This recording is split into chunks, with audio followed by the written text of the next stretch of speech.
right there, patty cornered across the street, the Farnsworth House. Anybody staying there by chance? Me. What? You ate dinner there? Uh-huh. Nice. Nice. Now, here on the southern edge of town, the Farnsworth House is a Confederate occupied building.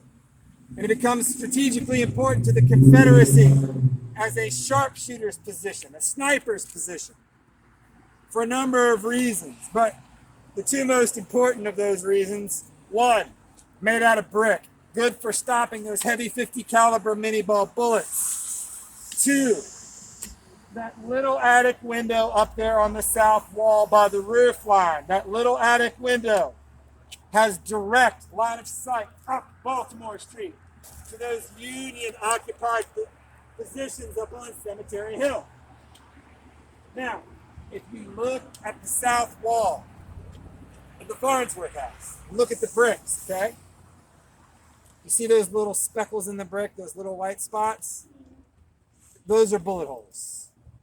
Farnsworth House did us all a favor a few years ago, and they painted all the bullet holes on the building white so you can see them from the street. There are over 150 bullet holes just on the south wall of the Farnsworth House as Union soldiers and sharpshooters up on Cemetery Hill are desperately trying to kill the man up in that window. Now we know that they succeed. We know that men die in that window. We know it with absolute certainty. We know this because in the 1990s, as forensic sciences are starting to become popular with law enforcement agencies all across the country, little old Adams County, Pennsylvania, we get our first CSI team. What better place to come and do their training exercises than Gettysburg, right? Like we just talked about, this town was literally washed in blood for the better part of a year in 1863. So when these CSI teams, when they come to Gettysburg and they get out there luminol and they spray it inside these places and they get out their little UV black lights and they pull it out, you can still see the blood stains from over 150 years ago. Yeah, the insides of these places light up like a Christmas tree with female DNA. It's crazy. Oh, Yeah. There's a giant that pool is of blood nuts. underneath that window. They even traced bloody drag marks through the house where they believe bodies were drugged from the attic down through the house, out the front door, and then taken down into the cellar. I just feel so bad. Dude. This is a good spot for it. I got a question. What is the most? Wait till I'm done with the story. Okay. You can ask, okay? This is the kind of violent and bloody history that we know that this building has. So it's not a surprise, right? The Farnsworth House is rumored to be haunted for literally generations. But much of its lifetime, it's a private residence. It's only in the last 40 years the Farnsworth House has become a public space like it is today. Today, it houses a bed and breakfast, a restaurant, a tavern, a beer garden, which I will point out is a great place to buy your tour guide a beer. I've heard stories about tour guides that will tell extra stories that it takes. Floating that out there. No. Once it becomes a public space, the stories literally start rolling in. It's amazing. There's stuff happening inside that place all the time. And as a result, within just a few years of opening, the Farnsworth House becomes famous. Today, many people believe not only is the Farnsworth House one of the most haunted buildings in Gettysburg, some people believe it is in the running to be one of the most haunted houses in all of the United States. People come from all over the world to stay inside the Farnsworth House. So I don't have to reach very far back in history to find a good story to tell you guys. It's really easy. In fact, I could probably, like if you wanted to, and you didn't feel like walking, we could just hang out here tonight and I could tell you stories about this place. But I do have some other places that I want to take you, especially tonight with that moon out there. There's some photogenic spots. Needless to say, the story I'm going to tell you guys tonight about the Farnsworth House took place inside that building just about 5 months ago. It slowed down a little bit since the winter. But 5 months ago, I met this couple from Ohio. And they had learned all about the Farnsworth House on TV. Travel Channel, History Channel, Destination America, you know. They were very, very excited. They booked 2 nights inside the Farnsworth House. And they got here to Gettysburg. They checked into the room. They unpacked. They took one of the many tours that are given inside the house, which I can highly recommend them all. They're excellent. Then they took a little walk around town, had a little dinner.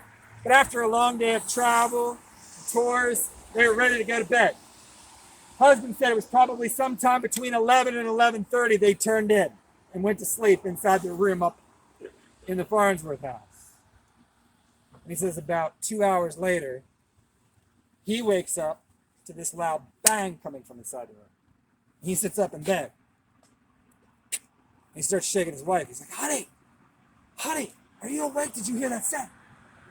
And she's like, yes, I'm awake. What was it? He's like, I don't know. He goes, I can't see anything. It's too dark. There's a lamp over on your side of the bed. Reach over and turn on the lamp. She does. She reaches over. She turns on the bedside lamp. And when light spills out into the room, a rocking chair is over here in the corner of the room when they've gone to sleep just a few hours ago, is now in the middle of the room down at the end of the bed. Upside down, with its legs up in the air. Yeah, they packed their stuff up in their laps. Yeah. Big fat nope. Yeah. Yeah, I think they're doing it now. I think they just opened back up recently. Yeah. But this is not uncommon, right? These old inns, bed and breakfast, and hotels here in Gettysburg, people will frequently come screaming out of these places in the middle of the night. It happens so much. It's kind of like an inside joke. You can take a little walk behind the Farnsworth House in the wee hours of the morning, like 4 or 5 o'clock in the morning. It's not unusual to find one or more people sleeping in their car. I would do that.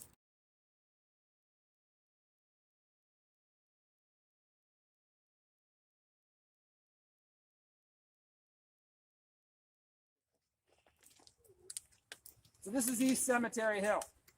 Okay? Directly across the street, some other points of interest. Here we are. Across the street is the Gettysburg National Cemetery, the cemetery that was created to house all the dead of the Union Army here in Gettysburg. It took nearly a year to put them all in there. They estimate that still to this day, though, anywhere between 1,200 and 1,500 Confederate soldiers are still out here in mass graves on the battlefield.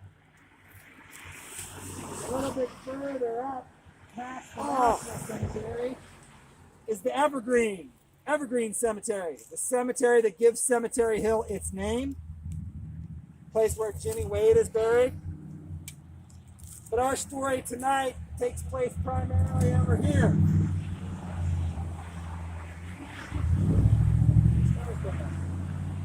Very loud. East Cemetery Hill. Over here on East Cemetery Hill, General Howard rallies the Union Army at the end of that first day of the battle, after they got their behinds handed to them. Now, once he does this, he rallies the troops up here. General Howard puts 30 pieces of artillery on this hilltop. This is the highest point on the battlefield. He puts 30 big guns up here. And once he does that, this makes Cemetery Hill, the highest point on the battlefield, essentially a fortress. It becomes a key position in the Union lines here in Gettysburg, and many historians and military strategists believe that General Howard's decision to hold this hilltop and place these guns up here that allow the Union Army to achieve victory here in Gettysburg. The Confederate Army also understood the importance of this hilltop, and so they were pretty keen to take it away from the Union Army. But once Howard had all these guns in place up here, it became near impossible to assault this position. So the Confederate Army did something very unconventional. On the night of July the 2nd, they launched a nighttime assault on East Cemetery Hill. Now, nighttime fighting was almost never done in the Civil War for obvious reasons. No artificial light, no night vision goggles. They didn't even have battlefield flares yet. They were fighting in total darkness. Quickly devolved into chaos. So, it was almost never done, but that's how desperate the Confederate Army was. They launched that nighttime assault up here on the night of July 2nd, 1863. Now, prior to the infantry assault that occurs after dark, just before dark, early evening, there is an artillery barrage. Confederate artillery about a mile away from here in that direction. Place called Benner's Hill. They start shelling and dropping artillery all over this hill. And at a battery of guns just over the crest of the hill, just on the back side of the hill, a battery of Union artillery, those guns get hit by an incoming Confederate artillery shell.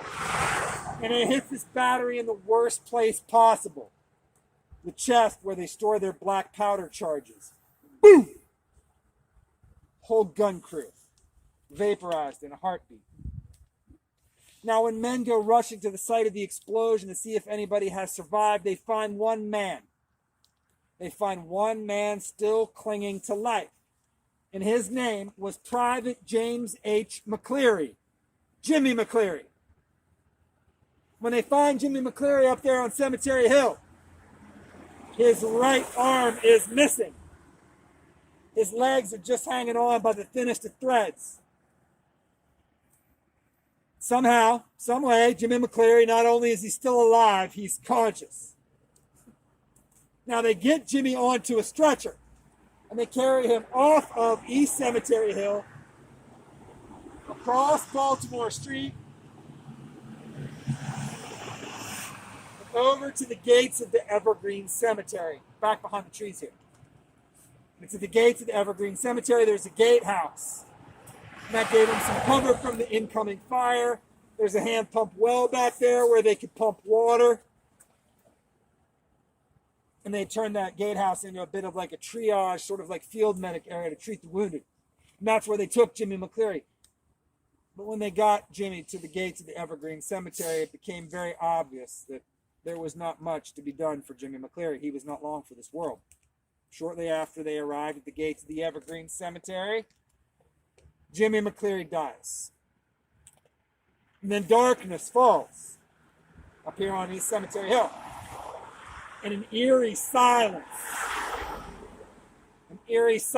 coats the battlefield. Now the Union soldiers up here on Cemetery Hill, they know that there's an attack coming, they just don't know when. So they use this quiet time to prepare. They're cleaning and reloading their guns. They're rebuilding those mounds that they build up in front of the guns, what they call lunettes.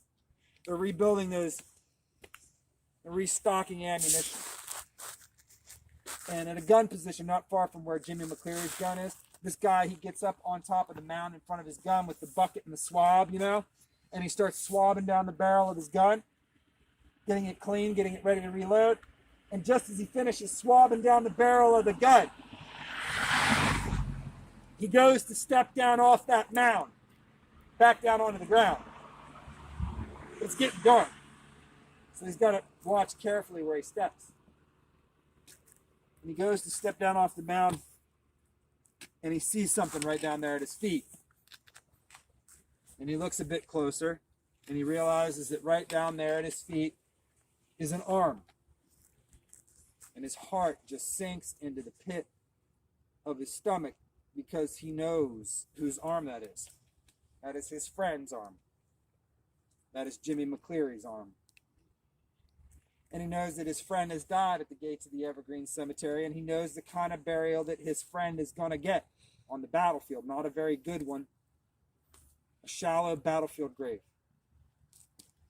And he knows that even once the Battle of Gettysburg is over and all these armies leave, he knows that even if one day his friend does get a good burial, he's never going to be reunited with his arm. And he hates that. He hates it. And he wants better for his friend. He wants better for all his friends. So he decides he's going to do something about it. He's going to do the only thing that he has the power to do that night. So he very, very carefully picks up his friend's arm. He picks up Jimmy McCleary's arm. He says a prayer. And he buries it in front of his gun right up there on Cemetery Hill. Now, a short time later, that assault begins. And a rebel yell comes up from the other side of the hill, right there past the water tower. back in a place they call the Grove. That's where the battle for East Cemetery Hill begins on the night of July the 2nd. And those Confederate soldiers, they break through the lines back there, and they get up into this hill. On the night of July the 2nd, there's hand-to-hand combat in total darkness on East Cemetery Hill. The reports on the fighting that take place up on this hilltop are horrifying in the dark. But the Union Army, they turn back that assault. They hold this hilltop. They go on to win the Battle of Gettysburg, and they literally change the course of history. And then these two armies leave. And they leave all this horror and devastation behind them. Leave it all behind. But Jimmy McCleary's friends, they did not forget him. And 2 weeks after the Battle of Gettysburg is over, friends of Jimmy's, they got out a hat. They passed it around. They raised $2.50, which is how much it cost to buy a plot in the Evergreen Cemetery. And then two guys from his battery hopped on a train. They came back here to Gettysburg. They found Jimmy in his shallow battlefield grave, and they gave him a good Christian burial with full military honors and a headstone. Right up there by the gates of the Evergreen Cemetery. Right near the place where he dies. Right across the street from his arm. Jimmy McCleary is buried on both sides of Baltimore Street. True story. Now, this hilltop, as you can probably tell, is a popular place to come at night. It just look at it, right? It's creepy. Stars and the moon rise up back there on a clear night. Highest point on the battlefield. And when people come up here at night, a lot of them to take pictures, sometimes they'll see something strange. A lone, dark, shadowy figure walking on the hill. And this dark, shadowy figure, he walks in a very particular way. He walks with a severe and a pronounced limp, like a man whose legs just don't work quite right. And I'll see this shadowy figure limp across the top of Cemetery Hill. Some people have even claimed to see him stop and steady himself on one of the monuments or one of the old guns before moving on. And then he disappears. And this shadowy figure, they believe, is the ghost of Jimmy McCleary, walking amongst the old guns on Cemetery Hill. Some people say looking for his arm. Now, I told you guys at the beginning of the tour that all these stories, they are real stories. They all come from real eyewitnesses, people like you, people like me. I am the eyewitness to this story. I've seen it for myself, and I've seen it on this tour. Last year, third weekend in May, I had a group of about 10 people on my tour when we got up here to Cemetery Hill, and I started telling my story about the fighting on the night of July the 2nd, and there was a guy standing right about where you're standing now. He interrupts my story. And he says, "Hey man, there's somebody up there walking around." Now, this is not unusual. Tourists are up there all the time. Ghost hunters are up there all the time at night. And that's what I figured it was. But when I turned, over here on this left side of the hill, right about halfway, but see that tall, skinny monument right there? Mm-hmm. And then Howard up there on his horse? Halfway between those two, this dark, shadowy figure. And I mean shadow. It's like a solid black mass, roughly in the shape of a man, darker than the night. No differentiating features. There was no difference between the head, the chest, the legs. It was just solid black. And I knew right then, as soon as I looked at it, that was not a tourist. And then it moved. And it was dragging one leg behind it. And we stood here in complete stunned silence as that dark, shadowy figure drug itself across Cemetery Hill. We got up to that cluster of monuments up there at the crest of the hilltop.